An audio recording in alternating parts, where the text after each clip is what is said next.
Dito sa Papa Dudut Stories. Isa sa mga sangkap upang magtagal ang isang relasyon ay ang maging tapat ka sa iyong iniibig. Tunay na nakakasira sa pagmamahalan kapag ang isa sa inyo ay nagawang magloko at magkaroon ng iba.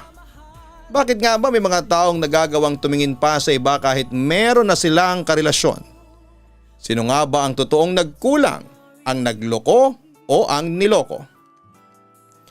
Dear Papa Dudut, isang mapagpalang araw po sa inyo at sa lahat ng mga nakikinig ngayon.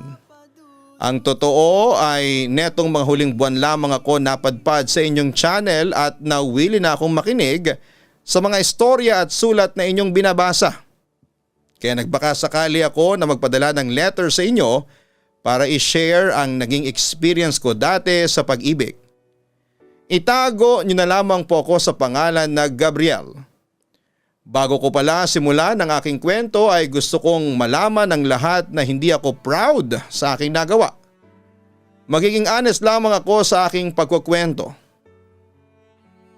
Sisimulan ko ang aking kwento noong taong 2015. 26 years old na ako ng year na yon, Papa Dudut. Nagtatrabaho na ako bilang isang purchasing staff sa isang company. Galing ako sa may kaya na pamilya kaya hindi kami nauobliga ng mga magulang namin na magbigay ng tulong sa kanila. Ang sinasahod ko sa aking trabaho ay akin lahat. Ako ang klase ng tao na ayaw na nagpapamando sa ibang tao. Maliban na lamang sa trabaho kasi kailangan ko talagang sumunod sa utos ng mga nakakataas sa akin. Gusto ko ay malaya kung nagagawa ang lahat ng gusto ko. Kaya naman halos tuwing weekend ay nasa labas ako kasama ang mga kaibigan ko para pumunta sa mga bar at uminom at magpakasaya.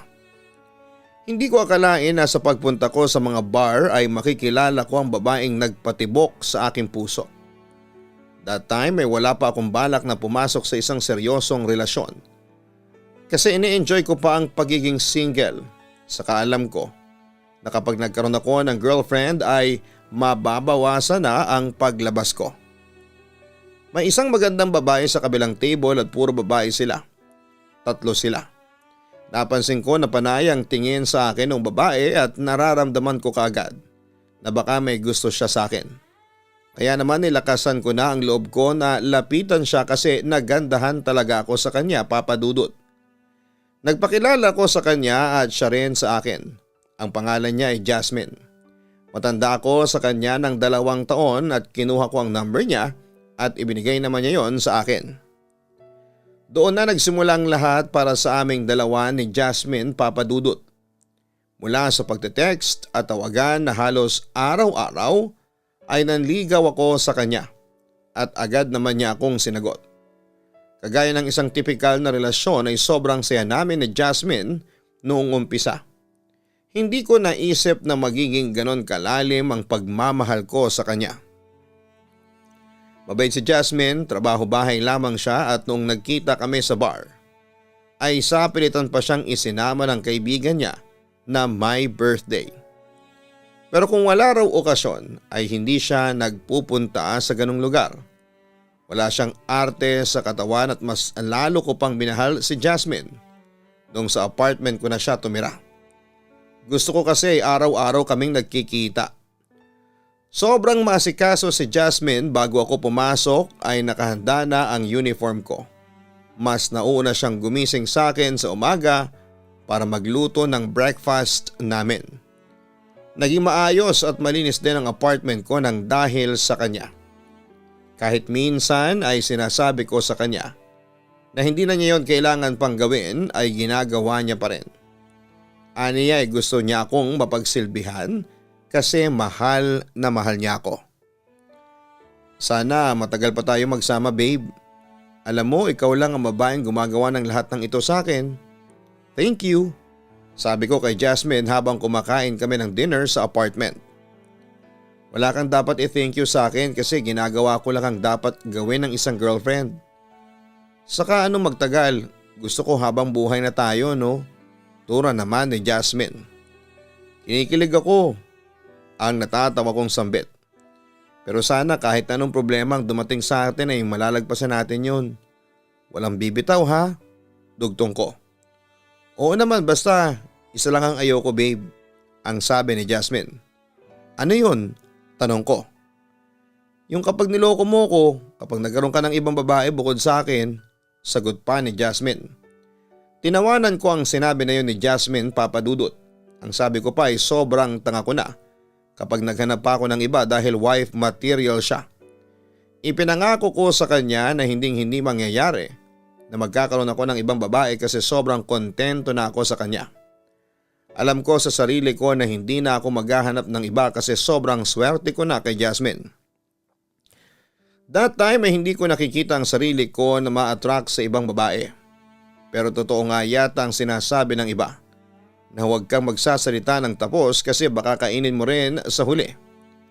2 years mahigit na ang relasyon namin ni Jasmine nang makaramdam ako ng boredom sa aming dalawa. Nung una ay okay naman ako sa mga ginagawa namin pero dumating ako sa point na parang nagsawa na ako sa routine namin ni Jasmine. Nagde-date naman kami at nagpupunta sa ibang lugar para magbakasyon at makapag-bonding pero parang meron pa akong hinahanap na hindi ko alam kung ano. Naging chill na lamang kasi ang aming relationship at parang wala nang bago, papadudot. Hindi ko pinaramdam kay Jasmine ang bagay na yon. Kapag magkasama kami ay pinapakita ko na masaya ako. Hanggang isang araw ay nagpaalam si Jasmine sa akin na uuwi muna sa parents niya. Naglambing daw kasi ang nanay niya na matagal na siyang hindi umuwi sa kanila. Siyempre dahil family niya yon ay pinayagan ko siya. 1 linggo lang naman daw siyang mawawala at babalik din sa apartment. Hindi ko alam kung bakit natuwa pa ako kasi matagal na mawawala si Jasmine. Isang gabi bago ako matulog ay naisipan ko mag-install ng isang dating app sa cellphone ko. Ang balak ko ay may makachat lang kasi halos hindi kami nagkakachat ni Jasmine kasi kasama niya ang family niya. Alam kong bumabawi siya sa mga ito sa mga oras na hindi niya nakasama ang kanyang pamilya. May isang babae akong nakachat si Sally. Maganda siya at same age kaming dalawa. Wala akong balak na kilalanin si Sally ng husto, papadudot. Sa akin ay hanggang chat lamang kami kasi meron akong girlfriend. Natulog na ako after ko makipag-chat kay Sally. Tinanggal ko na rin ang dating app sa phone ko kasi uuwi na si Jasmine sa apartment next day. Kinabukasan ng umaga ay nagulat ako nang mag-friend request si Sally sa Facebook ko. Hindi ko alam kung paano niya nalaman ang account ko kasi hindi ko naman ibinigay. Inaccept ko si Sally at nang i-chat ko siya kung papaano niya nakita ang Facebook ko ay sinabi niya na magaling daw siyang mag-stalk at para rin siyang detective. Profile picture ko noon ang picture naming dalawa ni Jasmine kaya inamin ko noon na meron akong girlfriend. Ang sabi ni Sally ay walang kaso yon sa kanya kasi nakikipagkaibigan lamang siya. Sa araw din na yon ay nagaya si Sally na mag-meet kaming dalawa. After work daw, kahit dinner lang. Medyo nagalangan ako makipagkita kay Sally dahil kay Jasmine tapos ay nag-chat na din si Jasmine sa akin na nasa apartment na siya. Tumatawag pa siya para tanungin kung anong ulam ang gusto ko. Babe, hindi ako makakapag-dinner dyan. Nagaya kasi yung katrabaho ko na manlilibre ng pizza after ng work. Pasensya ka na. Hindi na ako nakatanggi. Ang pagsisinungaling ko kay Jasmine nang tumawag siya. Ganun ba? Sige, okay lang babe. Matagal na rin kayong hindi lumalabas ng katrabaho mo. Magpapadeliver na lang ako ng dinner mamaya. Sabi niya. Natuloy ang pagkikita namin ni Sally, papadudot. Sa mall kami nagkita at nagandahan ako sa kanya. Kumain kami at napag-usapan namin ni Jasmine yon. Tinanong niya kung gaano na kami katagal at ipinakita ko pa sa kanya ang picture ni Jasmine. 10 PM na nang mag-decide kami na umuwi na pero may ibang plano pala si Sally. Aniya ay tinatamad pa siyang umuwi kasi busog na busog siya. Gusto niya raw munang magpahinga at inaya niya ako sa isang motel na malapit. Ang katangahan ko ay sumama ako sa kanya at may nangyari sa amin. Don't worry, hindi ako manggugulo sa inyo ng girlfriend mo. Alam kong mahal mo siya at etong nangyari sa atin ay magiging sikreto lang. Sabi ni Sally bago kami naghiwalay. Parang ayokong umuwi ng gabing yon sa apartment at hindi ko kayang harapin si Jasmine after ko makipagtalik sa ibang babae. Pero dahil sa magtataka si Jasmine kung hindi ako uuwi, ay umuwi pa rin ako. Pagdating ko sa apartment ay sanalubong ako ni Jasmine ng kiss at mahigpit na yakap. Sobrang namiss kita babe, masayang wika ni Jasmine. Namiss din kita. Ang tagal mong nawala kasi, matamlay kong turan. Bakit parang malungkot ka? Hindi ka naman yata masaya na umuwi na ako dito. Kunwari ay nagtatampo niyang sabi. Tinitigan ko ng matagal si Jasmine. Hindi ko maintindihan sa aking sarili kung bakit ko nagawang lokohin ng isang napakabuting girlfriend na kagaya niya. Babe, sorry, sabi ko. Bakit ka nagsosorry? Ang nagtatakang tanong ni Jasmine. Inuusig na ako ng konsensya ko ng sandaling yon, Papa Dudut. Gusto ko nang aminin sa girlfriend ko ang kasalanan ko sa kanya. Pero inunahan ako ng takot na hiwalayan niya ako kapag nalaman niya ang katotohanan. Kaya ang sinabi ko ay nagsorry ako kasi hindi kami sabay na nag-dinner. Ang sabi ni Jasmine ay marami pa namang kaming chance para mag-dinner ng magkasabay. At naiintindihan niya na kailangan ko rin na makipag-bonding sa mga katrabaho at kaibigan ko. Ipinangako ko sa sarili ko na hindi na ako makikipagkita pa kay Sally, first and last na yon. Pero hindi ko napanindigan ang pangako ko na yon, Papa Dudut, dahil ang una naming pagkikita ay nasundan pa ulit ng ilang beses. At ilang beses din na may nangyari sa aming dalawa ni Sally. Palagi naman niyang sinasabi na hindi siya maghahabol sa akin at kontento na siya sa ganong setup. Dahil sa game na game si Sally pagdating sa kama at hindi ganon si Jasmine ay hinahanap-hanap ko na si Sally. Aminado ako na mali ang ginagawa ko pero nang panahon na yon ay tawag ng laman ang nasa utak ko. Saka confident ako na hindi yon malalaman ni Jasmine. Sa pagpasok ni Sally sa buhay ko ay hindi ko napansin na naging cold na ako kay Jasmine. Hindi ko na na-appreciate ang effort at pag-aalaga niya sa akin. Madalas ay wala akong time sa kanya at ang oras na para sa kanya ay napunta na kay Sally. Ang hindi ko alam ay matagal na palang napapansin ni Jasmine na may kakaiba sa kinikilos ko. Wala akong kalam-alam na nag-iimbestiga na pala siya at nakita niya ang Facebook account ni Sally. Palagi kasing nagla-like si Sally sa mga post ko at nagkaroon si Jasmine ng hinala hanggang isang gabi nakahiga na kaming dalawa at patulog na. Biglang sinabi ni Jasmine sa akin na i-check niya ang phone ko. Kinabahan ako ng matindi. Ikinatwiran ko na hindi naman siya ganoon kaya bakit bigla niyang gustong i-check ang cellphone ko. Sabi ko pa ay privacy ko yon kaya hindi niya dapat gawin yon. Pero nagpumilit si Jasmine at sinabi pa niya na hihiwalayan niya ako kapag hindi ko ibinigay sa kanya ang cellphone ko. Wala na ako nagawa kundi ang ibigay kay Jasmine ang cellphone at hayaan siyang kalkalin yon.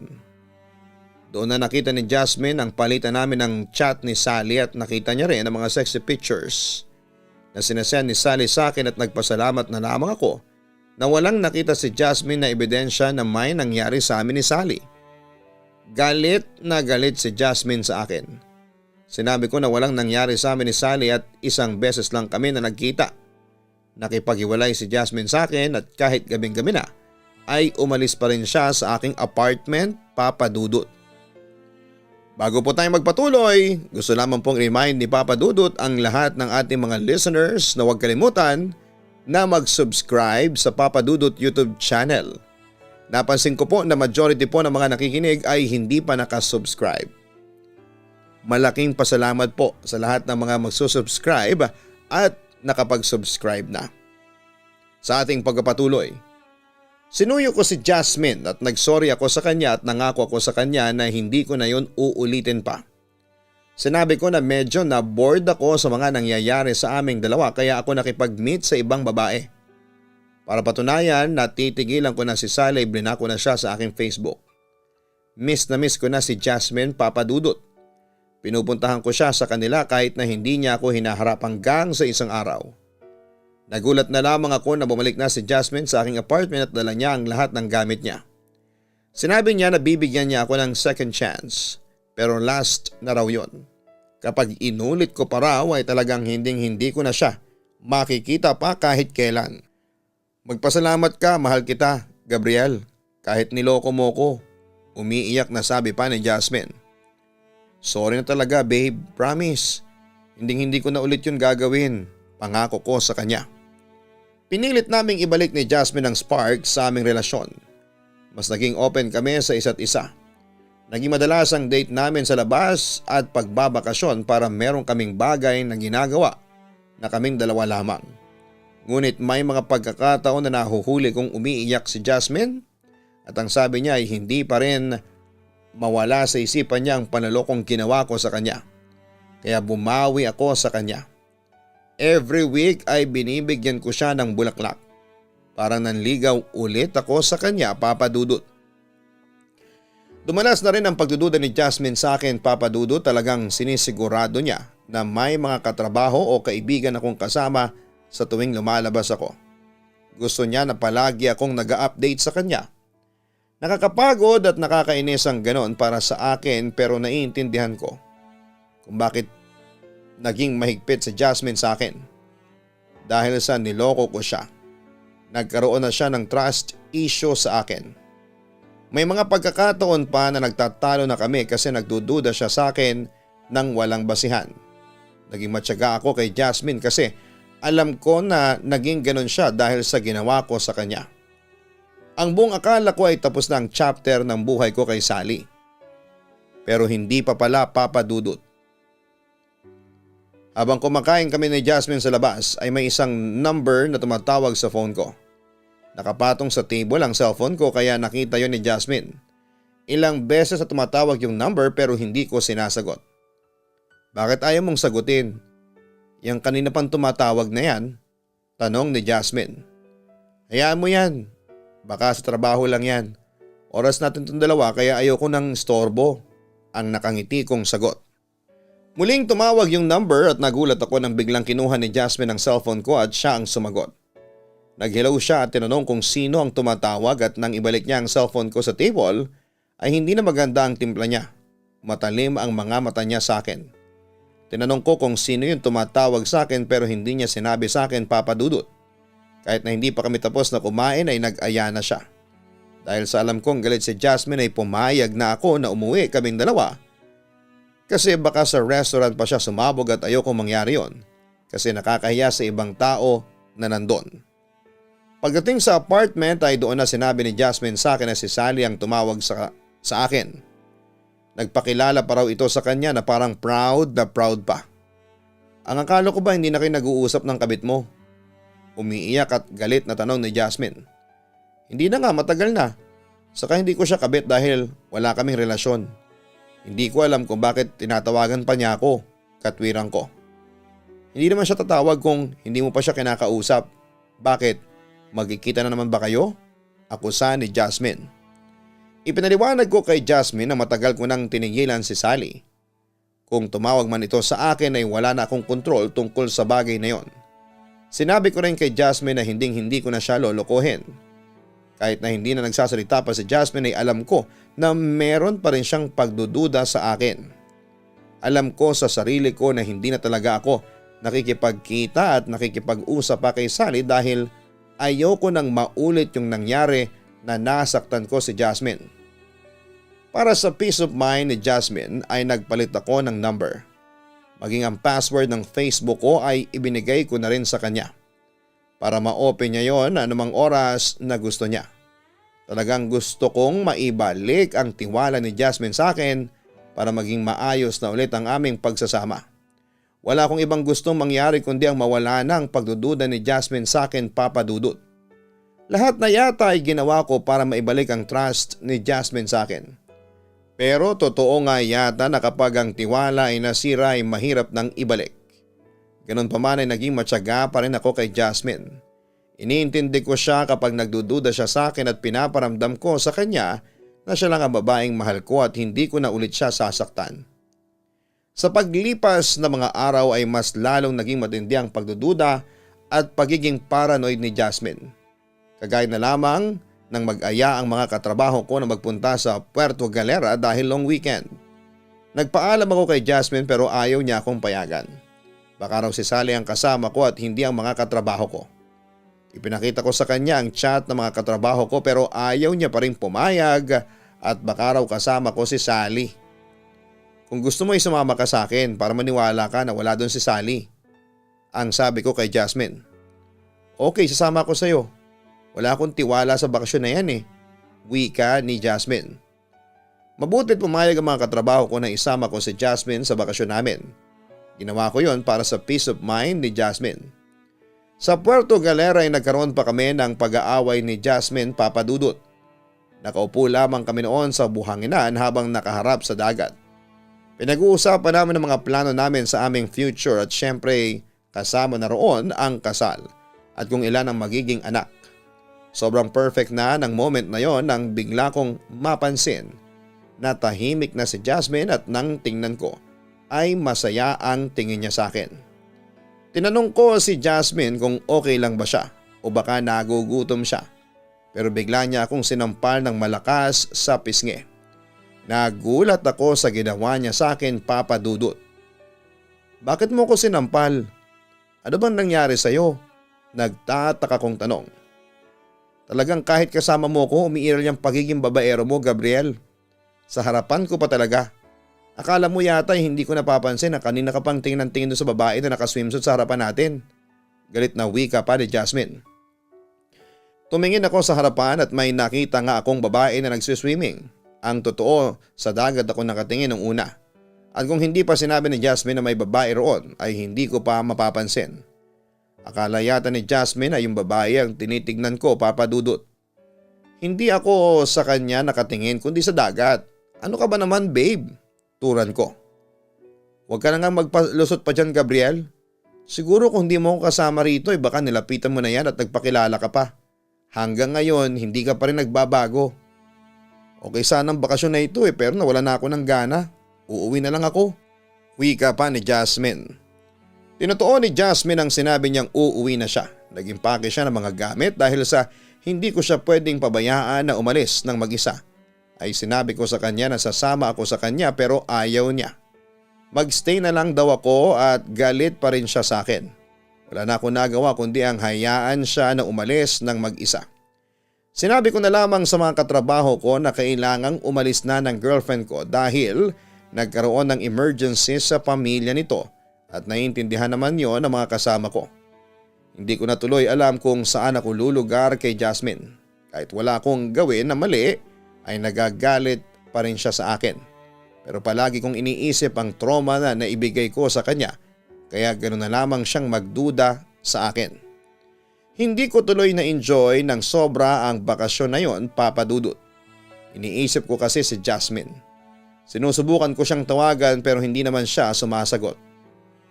Nang makabalik ako ng apartment ay naabutan ko roon si Jasmine na tumingi ako ng sorry sa kanya kahit na wala akong kasalanan. Ako na ang nagpakumbaba dahil alam ko na kasalanan ko ang lahat.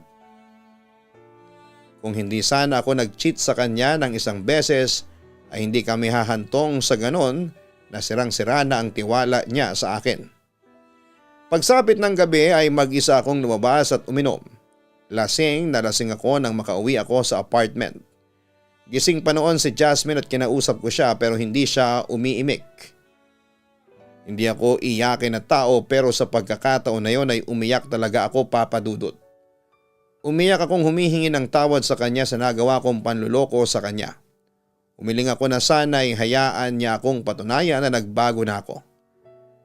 Sa nakita ko kasing resulta ng panluloko ko ay natakot na ako na tuluyang mawala pa si Jasmine. Hindi ko kakayanin yon, Papa Dudut, dahil mahal na mahal ko siya. Sana ganun kadaling kalimutan ng lahat, Gabriel. Pero hindi mo alam ang naging epekto sa akin ng panluloko mo. Kada galaw mo o kapag hindi tayo magkasama, feeling ko ay may ginagawa kang palaging kalokohan, ang sabi pa ni Jasmine. Nagbago na ako, babe. Sana naman ay nakikita mo yun. Ano pa ba ang dapat mong maramdaman? Ano pa ba ang dapat kong gawin para magtiwala ka ulit sa akin? Umiiyak kong tanong. Hindi ko alam, matulog ka na. Lasing ka na, ang sabi pa ni Jasmine. Nagbago na talaga ako, babe. Maniwala ka naman sa akin. Hindi ko na ulit gagawing lokohin ka kasi ayoko nang masaktan ka pa ng dahil sa akin. Ang sabi ko sa kanya. Ayoko na makipag-usap sa iyo, lasing ka. Kung hindi ka pa matutulog, ako ang matutulog. Ang sabi niya sabay tayo at pasok sa aming kwarto. Naging cold na si Jasmine simula ng araw na yon. Halos hindi na niya ako kinakausap kapag nasa apartment kaming dalawa. Bagaman at ginagawa pa rin niya ang mga ginagawa niyang pag-aasikaso sa akin, alam kong nagbago na siya. Siyempre ang sarili ko ang sinisisi ko. Inisip ko pa na baka nga iyon ang karma ko sa nagawa kong panluloko. Kung pwede ko nga lang ibalik ang nakaraan ay ginawa ko na. Hindi na sana ako nakipagkita kay Sally. Hindi ko na sana ginawang mag-install ng dating app habang hindi ko kasama noon si Jasmine. Lahat ng sisi ay sinalo ko, Papa Dudut. Kahit nahihirapan ako sa panlalamig ni Jasmine sa akin ay tiniis ko yon. Wala akong karapatan na magreklamo kasi ako ang nagdala sa amin ng sitwasyon na yon. Pero palagi kong sinasabi sa sarili ko na hindi ako susuko. Hindi ako titigil hanggat hindi ko na ibabalik ang tiwala ni Jasmine sa akin. Nagpatuloy ako sa pagsuyo sa kanya, Papa Dudut, at palagi ako nag-update kahit nasa trabaho ako. Sinesend ko rin sa kanya ang picture ng mga kasama ko kapag lumalabas ako para alam niya na hindi ako kasama ni Sally o kung sino mang babae. That time, wala na akong ibang babaeng nakikita na pakakasalan ko at makakasama hanggang sa pagtanda kundi si Jasmine lang. Siya na ang gusto kong maging ina ng aking magiging mga anak. Pero talagang matigas ang puso ni Jasmine sa akin, Papa Dudut. Kahit na anong gawin ko ay parang wala ng silbi. Palagi pa rin siyang nagdududa sa akin. Kapag may lakad ako ay palagi niyang sinasabi na baka makikipagkita ako kay Sally o baka raw may bago na naman akong babae.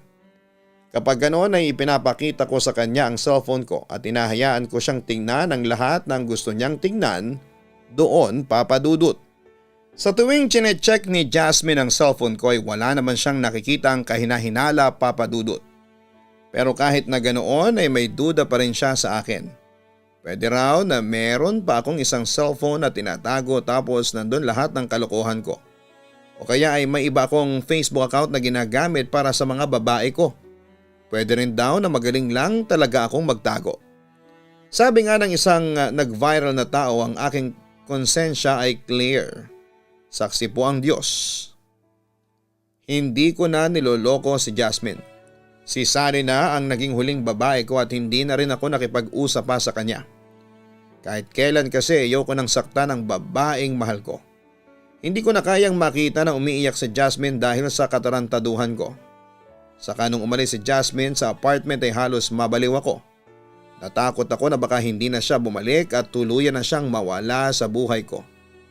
Hindi yon dahil sa pag-aasikaso niya sa akin kundi sa isang dahilan na hindi ko maipaliwanag kaya na-realize ko na mahal ko talaga si Jasmine. Alam ko na hindi katwiran na lalaki ako at natukso lamang ako kaya pumatol ako sa ibang babae. Walang valid na rason para mag-cheat ka sa partner mo. Pero talagang gusto kong maramdaman ni Jasmine na nagbago na ako. Isang araw habang nasa apartment kaming dalawa ni Jasmine ay tinanong ko siya kung mahal pa ba niya ako. Kung hindi na kita mahal wala na ako rito sa apartment mo, Gabriel. Sagot niya.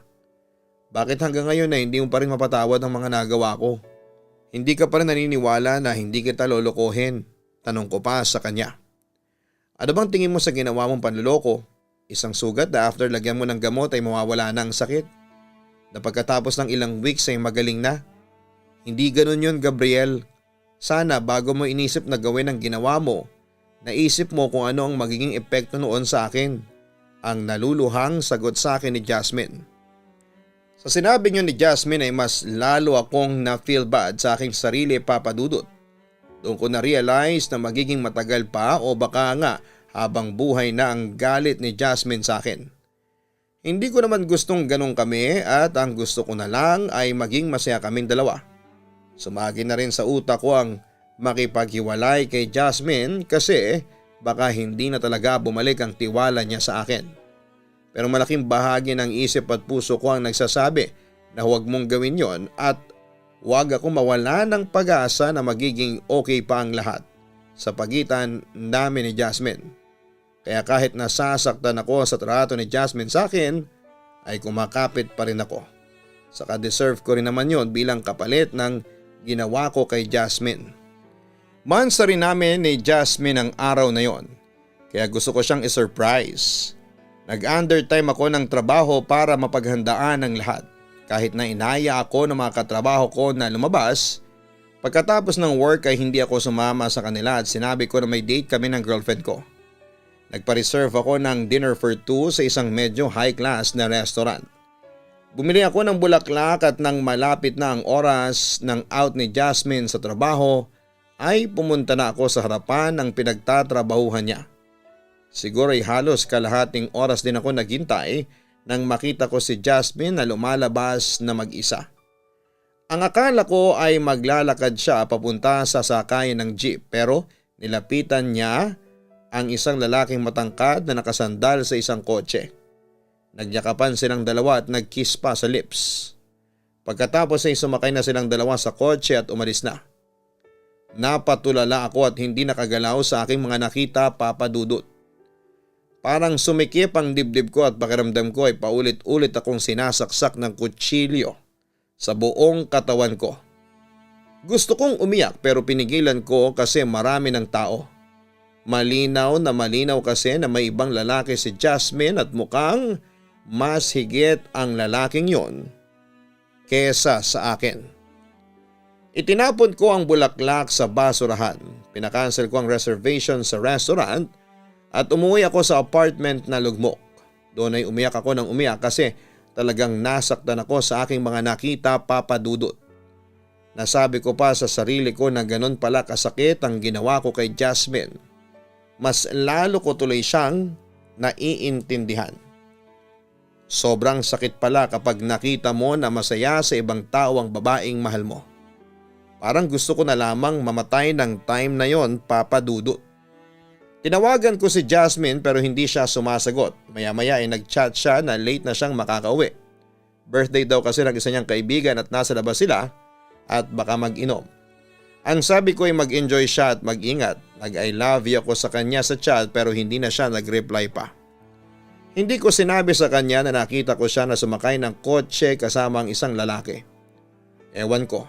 Pero mas gusto ko pang hindi niya malaman na alam ko na at baka bigla siyang mag-decide na iwanan ako. At ayokong mangyari yon, Papa Dudut. Habang hinihintay ko si Jasmine ay kung ano-anong mga tumatakbo sa utak ko. Na-imagine ko na sobrang saya ni Jasmine kasama ang lalaking yon. Baka nga nagmotel pa sila at may kung anong ginawa. Paano kung mahal na pala ni Jasmine ang lalaking yon tapos ay iwanan niya ako? Posible yon lalo na kung wala nang tiwala si Jasmine sa akin. Naintindihan ko siya kung bakit siya naghanap ng iba kasi baka gumaganti siya sa akin. Yun na siguro ang pinakamatinding karma sa buong buhay ko, Papa Dudut. Madaling araw na nang umuwi sa apartment si Jasmine at pasuray-suray siya kaya alam ko na lasing siya. Nang binati ko siya ng happy monthsary ay tinawanan lamang niya ako at dumiretso na siya sa kwarto at humiga. Babe, masaya ka pa ba sa akin? Mahal mo pa ba ako? May iba ka na ba kaya ang cold mo na sa akin? Ang malungkot kong tanong kay Jasmine. Pwede ba Gabriel, huwag mo kong umpisahan sa mga kadramahan mo. Saka cold ako sa'yo kasi gago ka. Kasi niloko mo ko. Huwag mo kong itutulad sa'yo na isang manloloko. Pag-asik na sagot ni Jasmine at sinabi niyang matutulog na siya. Mas lalo ako nalungkot sa sagot ni Jasmine. Inayaan ko siyang matulog at baka kapag okay na siya at hindi na siya lasing ay saka ko siya kakausapin ng masinsinan. Siguro ay oras rin para palayain ko siya at hayaan na sumaya sa ibang tao, Papa Dudut. Deserve naman yon ni Jasmine matapos ang ginawa ko sa kanya. Kailangan ko na sigurong tanggapin na hindi na kami babalik sa dating kami, yung masaya at nagmamahalan lang. Hindi pa rin ako makatulog noon, Papa Dudut, at napansin ko na panay ang tunog ng cellphone ni Jasmine at nang tingnan ko ay may mga chat na sunod-sunod na dumating doon. Alam ko na maling makialam ng cellphone ng ibang tao nang walang permiso ng may-ari. Pero nang time na yon ay tinalo ako ng curiosity ko. Kinuha ko ang cellphone ni Jasmine, na-unlock ko yon nang ilagay ko ang fingerprint niya sa cellphone habang tulog at lasing siya. Nang maanla ko ang cellphone ni Jasmine ay doon ko nabasa ang chat sa kanya ng lalaki at nalaman ko na nagpunta sila sa isang motel. Kakaunti pa lang ang palitan nila ng chat kaya alam ko na bago pa lang sila magkakilala. Pero hindi pa yon ang gumimbal sa akin. May dalawang dating app na naka-install sa phone ni Jasmine at nang tingnan ko ang mga chat niya roon ay nalaman ko na matagal na palang nakikipagkita si Jasmine sa iba't ibang lalaki. Kahit bago ko pa makilala si Jasmine ay may mga nakamit na siyang lalaki at base sa palitan nila ng mga chat ay hindi lang sila nagkikita kundi meron pang nangyayari sa kanila.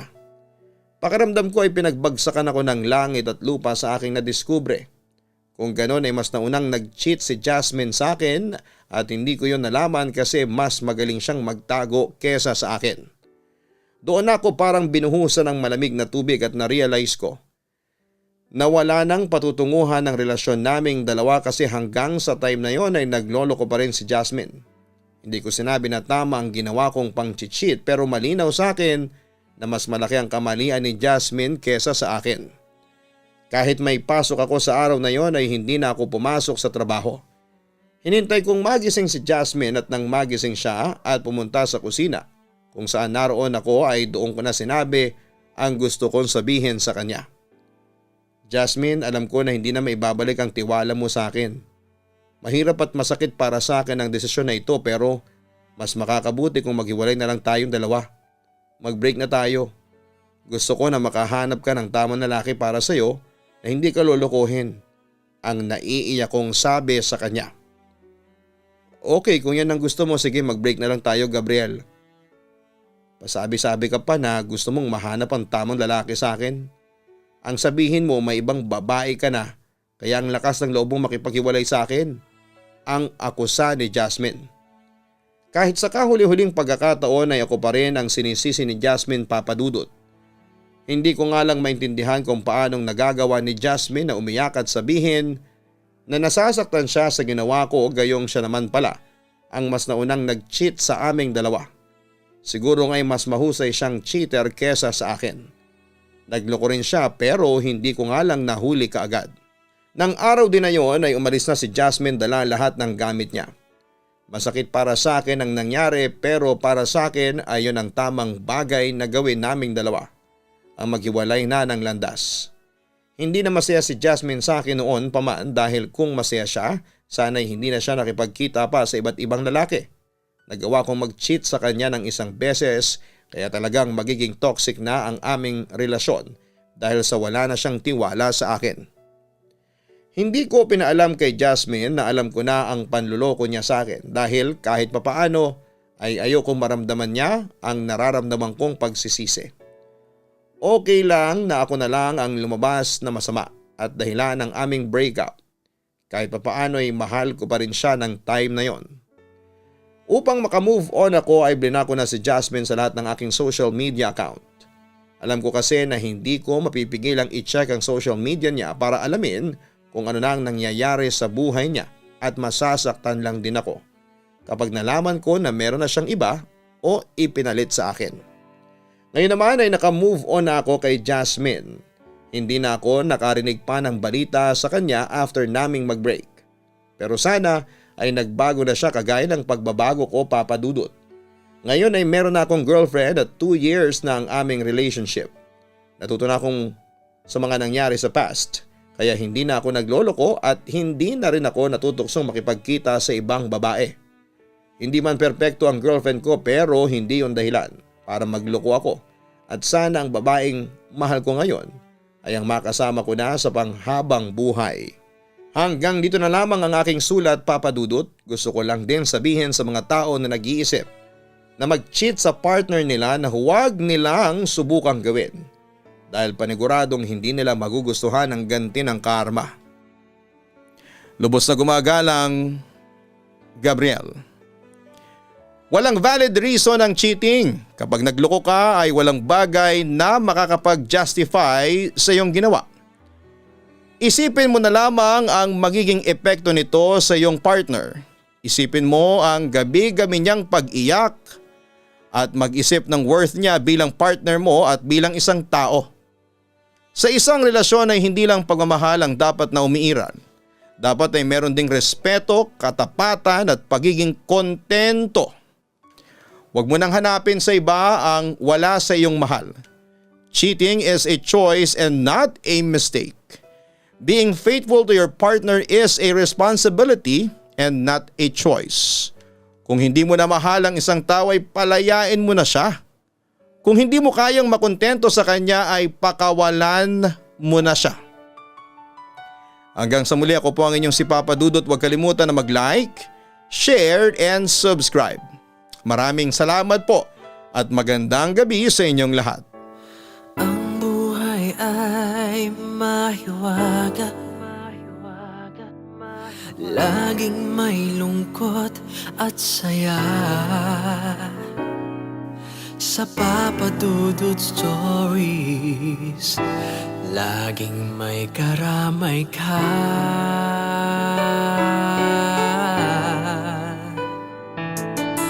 Mga problemang kay bigat, dito ay pakikinggan ka. Sa Papa Dudut Stories, kami ay iyong kasama. Dito sa Papa Dudut Stories, ikaw ay hindi nag-iisa.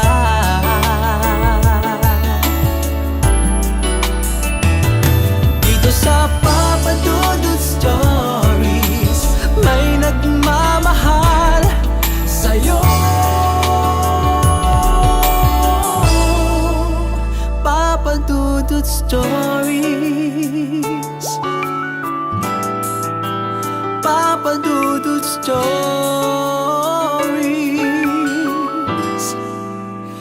Papa Dudut Stories.